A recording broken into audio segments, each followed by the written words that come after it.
Hello and welcome everyone to this week's Tea and Sympathy with Gillian-Baker. I'm Gillian-Baker, your host.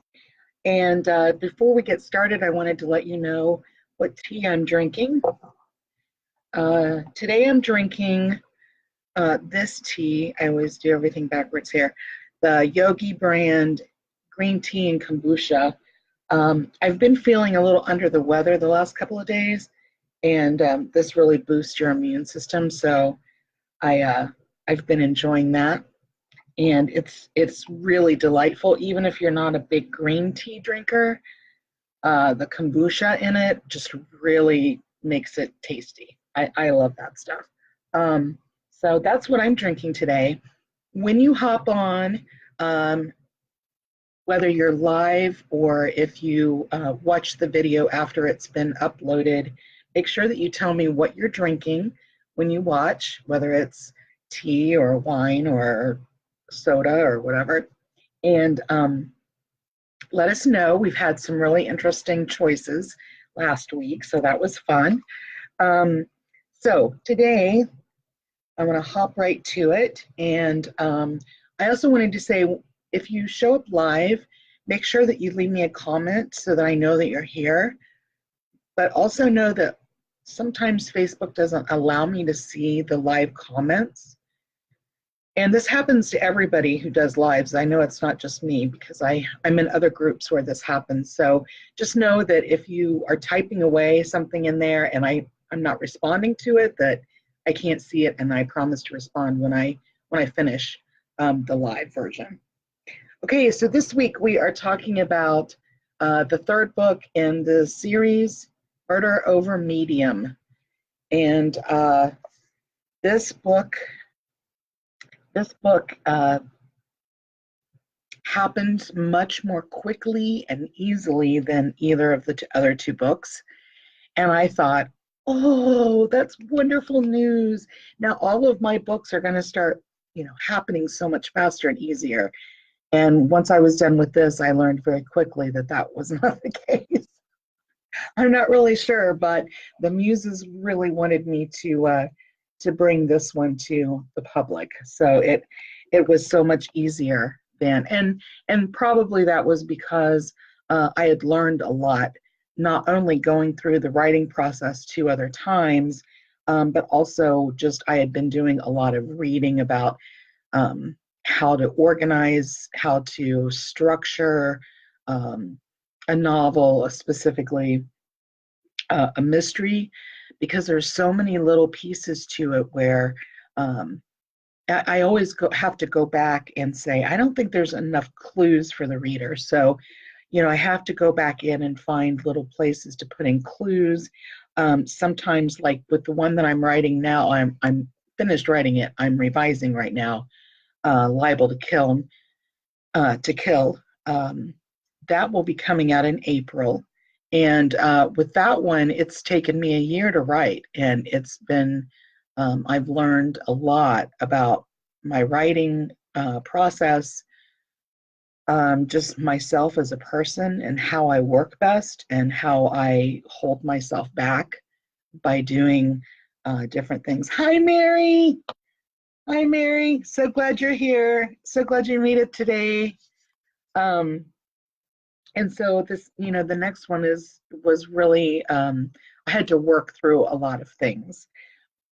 And if that would have happened, if it would have been as hard to write the third book as it has been the fourth book, there may have never been another book for me, because it was grueling, and a lot of self-doubt came up and all those kinds of things. And then I had to work through all of that, which fortunately I have people in my life to do that with. So, I really, I didn't do it on my own, so I appreciate them. But anyway, I want to read, just real quickly, I want to read the synopsis of the book.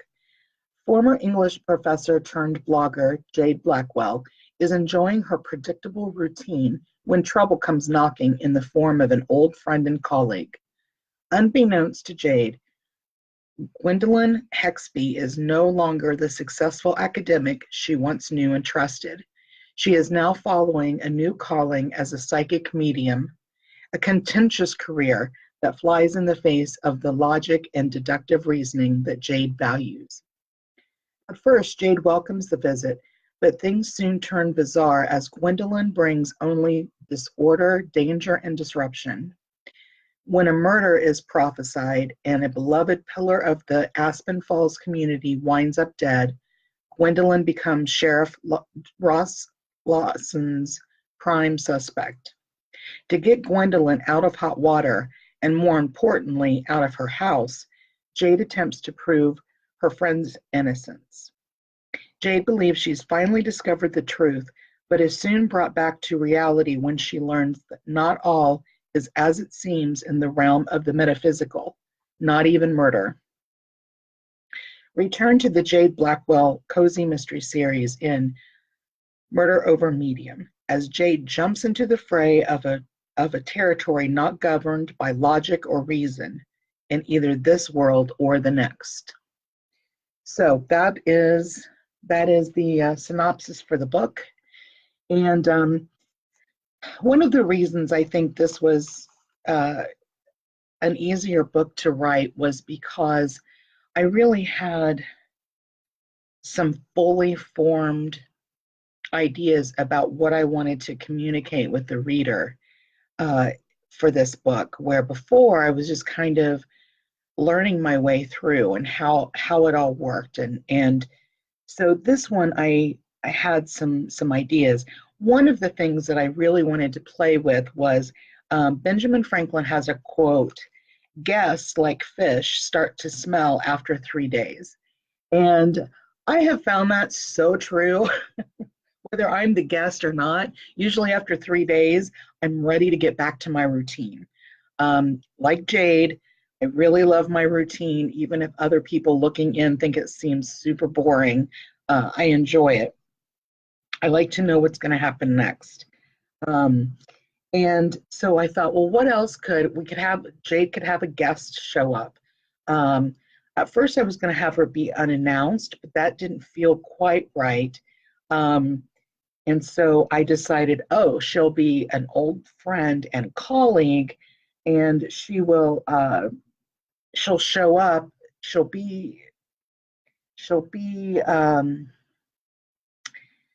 Jade will be expecting her, but she won't give her the full story, so that when she does show up, Jade is still like, what? So that was one thing that I wanted to bring into it. The second thing was Jade is really super logical, and so I wanted to play with that idea of shaking up her world by bringing up something that she has to deal with that is like way out of her comfort zone.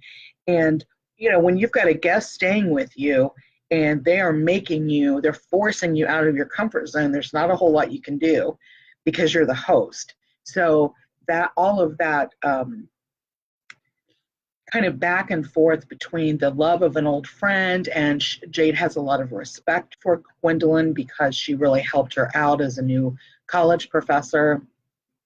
And then this crazy woman who is now a psychic, which blows Jade's mind, and she's just changed so much that Jade can hardly recognize her. And then also there's the fact we all know that Jade hates to cook. That's why she's always using her slow cooker. Hi, April. I think I see April here too. Hi, welcome. And so I had to throw something about that in there. So one of the really cool things about writing mysteries or writing books of any kind is that you get to dream up complications for your protagonist in particular. So you get to think about what could I add next that will make her life really hard? What complications can I bring in that will just make her feel like she's up to here with the situation? And so bringing in a guest, but these are the things the guest doesn't tell her. She doesn't know that she's bringing an assistant with her. So Jade is putting up two people for the price of one. Um, Jade does not know that she has left academia. She believes that Gwendolyn is there to give talks, lectures of some sort. She thinks she's on sabbatical from the university in Arizona, um, where where Gwendolyn moved when she left Laramie, Wyoming area, where the big university is. Um, she just totally changed as a person, and so Jade didn't know that she was no longer in academia, that she is now a card carrying, granola eating wackadoodle, uh, is what Jade thinks, especially in the beginning. Um, and the cooking comes up because Gwendolyn did not tell her, oh, by the way, I'm a vegan. Okay, so Wyoming is cattle country, and there are not very many vegans, I'm guessing, because most people supplement their food in the wintertime with what they catch, with all the elk and the deer and all of that that's out there. And almost everybody hunts. And then you've got the cattle, ranches that you have out there. And so to have a vegan in this little rural area is like, again, blows Jade's mind. Like, now I have to cook for vegans. I have no idea how to do that. And I live in this tiny little town where I'm going to have to go to, drive an hour to get to a grocery store where they might have some of the stuff that they can eat. So that was another problem. And then soon upon arriving, Jade sees that Gwendolyn has brought her Siamese cat with her.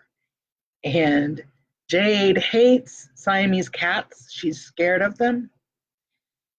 And of course, that's the one thing that that's the one animal that she brings with her. So Jade, the cat hates Jade too, and is always, scratching her and mauling her. Then there's also Jade's concern for her two kitties, Tommy and Tuppence, and they're not used to being around an aggressive cat. So, there's all of that concern that my kitties are going to get hurt.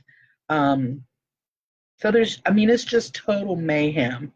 And basically, I don't want to give too much away, but in the beginning, there's a seance held at Jade's house, which of course Jade did not know was going to happen. And during that, Gwendolyn prophesies that someone in the little community is going to be murdered, is going to be killed. And so, of course, when that does happen, and it looks like it could have just been an accident, when they figure out that it was murder, they come back and want to talk to Gwendolyn. She becomes their main suspect. So Jade is having a hard time getting rid of these people. They were only supposed to be there for a couple of days. It turns into a couple of weeks, and Jade can't wait to get this figured out and find out who the real person is that killed this beloved member of the community, so that they can be on their way and go on to do whatever weird thing they're going to do next. I also brought in, and I just couldn't help myself with this, I made it so that Gwendolyn moved from Wyoming, the University of Wyoming, to an undisclosed university in Arizona. And as some of you might know, we lived in Flagstaff, Arizona, raised our daughter out there, and it's very close to Sedona. So about a 40-minute drive through all the switchbacks And Sedona is a really wild and very popular tourist attraction. So it like if you're going to go take a trip and see the Grand Canyon, you would probably also be in Flagstaff because it's the closest big town to the Grand Canyon. And then a lot of people will also go to Sedona at the same time. A lot of famous people, a lot of big movie stars, um, and musicians have houses in Sedona. And so I think partially that's a draw also. Walt Disney came up with his first big ride um, in Sedona from looking at the buttes and those kinds of things. And he built a house there. Um, so anyway, I decided to have Gwendolyn move when she left academia to move to Sedona because there are uh,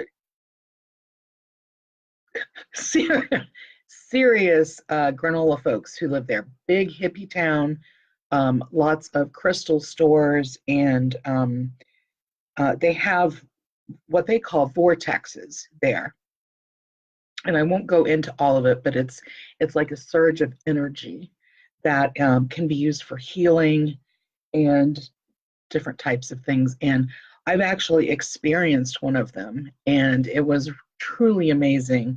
I'm a big believer, even though in the book I make Jade very, very skeptical. I also bring in Gwendolyn's feelings about what really changed in her deepest part, to know that when she went to Sedona and to do some research, and she experienced some of these things for herself, she finally knew, okay, this is where I'm meant to be. I'm meant to be a healer. I'm meant to be a psychic. And it's like she had this awakening, the spiritual awakening. And so um, those are the things that I wanted to share with you today. Just some fun things about how I kind of came up with the ideas. And of course, I have to go back. Sometimes I'll come up with an idea for a murder that I'm like, I'm not really sure that's doable. And so in this one, someone has messed with someone's car and caused them to go over a cliff when they were driving home from the seance. And I had to talk to my husband and say, okay, now what could do this? Because she's really fat and she's going to be wearing a granny skirt, right? So I don't want her to have to get underneath the car. I don't want, it needs to be something that they can find. They can Google it and find, like on a YouTube video, how to dismantle this piece, whatever. It can't be too messy because then they need to quickly be able to go back into the seance so nobody misses them. So I had and he's like, wow, you're really adding a lot of complication to this. This is going to be maybe kind of challenging to come up with something, but he helped me figure it out so that, because I don't know anything about cars. And so he helped me figure out how to make it work so that the murder could happen the way I wanted it to. And I give him credit for that in the book, in the very beginning, and also for coming up with the name, Murder Over Medium. I can't even remember what my best title was, but it sucked. I can't remember. It's gone forever, I hope, because it was really bad, but I couldn't come up with anything better. And we were sitting out on the porch, and I was like, oh man, I can't come up with this title. And so, he of course knew kind of what the book was going to be about because, my family's always asking me, so I share a little bit. And he's like, he just, well, Murder Over Medium, bump, done. So easy. And then it all tied into the whole cooking and crockpot thing. And So I thought it was brilliant. I loved it as soon as I heard it, I knew it was the right one. So anyway, when you do read Murder Over Medium, make sure that you click the link in the back of the book, whether it's digital or a paper copy, because I ended up writing an alternative ending. And when you click the link, you can go and sign up and get the alternative ending. Because once I had it written, I was in the shower. I can remember exactly. I was in the shower and I just had this brilliant idea of how I could have done the ending differently. And I almost liked it better. And I thought maybe I should go back and change it. But it had already been through it had already been through my editor and my Mysterio Press, who uh, who I who I publish under. They had already approved everything, and I'm like, oh, I'm so done with this book. I just need it to be done.